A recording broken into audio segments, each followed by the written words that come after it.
I will talk about the development we've done with education. So we had a project that's kind of a spin-off from the profile work within the KKS AVANS call a few years back. So we've just finished the project to develop the second cycle of the education program in mechanical engineering. So the final 2 years, the master years. The idea is to kind of stick within the kind of profile of where we're heading with the profile, with the research profile, and be the link between the research results and having more employable engineers that are kind of more in line with where we're heading also. So we actually get the knowledge into the companies, basically. I think I will just shortly on this, what happens in industry or what happened at least before we kind of go into, I don't know, recession soon. It's an issue to find engineers, kind of summary here. It's hard to kind of find people to be able to maintain or even expand what companies are doing, basically.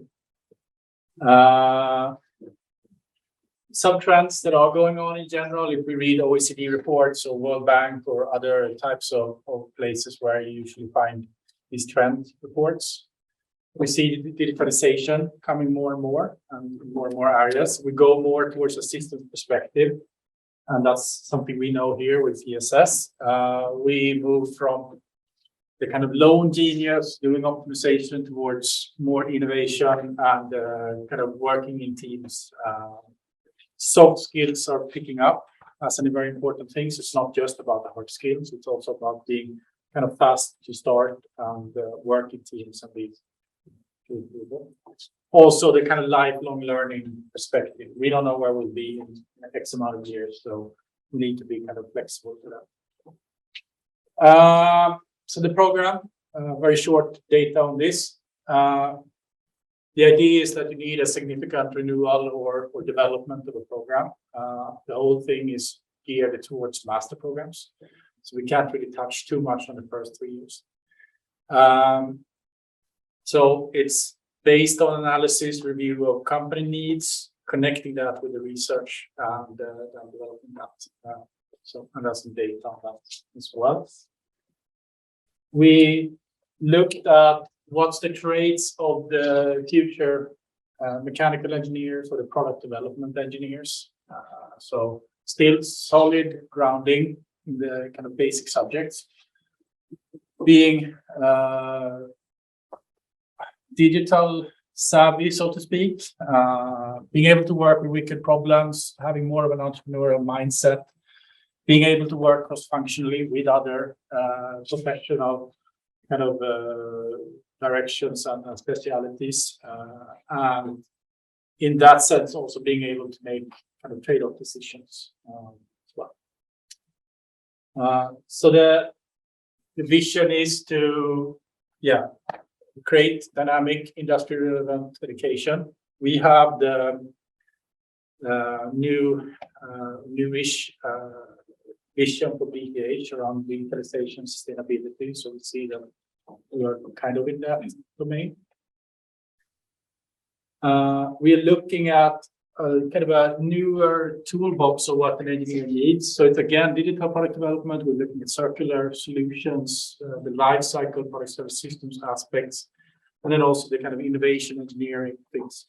So if we look at profiles, this is no news, and that's also not by chance, so to speak. Marco talked about the digital twins. So we see that with our engineers, we will pick up on a lot of these things. We probably won't go too much into cloud and security and things. We have other programs for that, but a lot of the others we will be supporting with our engineers, so to speak, as agents for that. So if we look at how the kind of general idea and outline of the program is, I will try to explain it very shortly. So we have the first 3 years, that's the basic stuff. We didn't really touch that too much. Then we have a kind of a backbone into engineering product development. For those who know the program today, we have kind of two very separate streams. Now we want a core stream, which is a backbone, focus on engineering product development, both from innovation perspective, but also from model-driven development perspective. Then the students will be able to go deeper into one of three areas.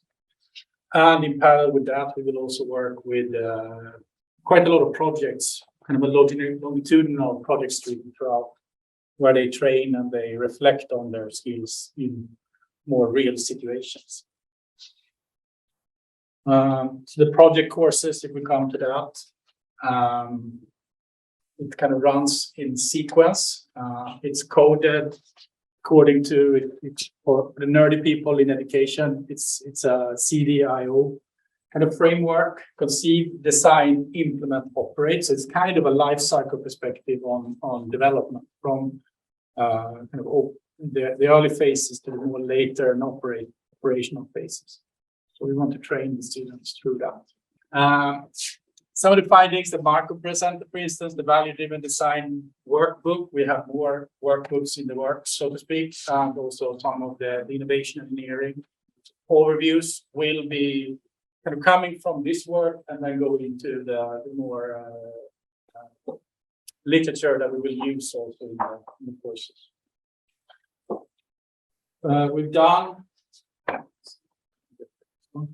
We've done validation of the idea with our company contacts. A lot of them have been represented also in the profile, also with our alumni. So people who, I think as much as 10 years ago, they took their degrees, or 3 to 10 years. So we did, in the pandemic, we did this via Teams, and we kind of tried to semi-structured interview to go through the ideas and capture sort of how's the reaction here. Will this produce employable engineers? Is it going to be attractive for the companies? Have we missed something, etc.? Some reflections. Don't expect you to read everything here, but you can see it later. We see that, we're not too far off on track today, but we want more kind of connections with real world problems. More programming is important since we're going more towards this digitalization. More applications, teamwork, soft skills, etc. So that's kind of what our alumni reflected when they looked back also on their time here. And they saw a lot that we were kind of filling in a lot of the question marks they had. Did similar things, and I have a lot of quotes, but just kind of read the summaries here with the company context. So they like the kind of projects, applying theory, CSS perspective, etc., etc. So seems where some small changes might be needed, but kind of on the right track.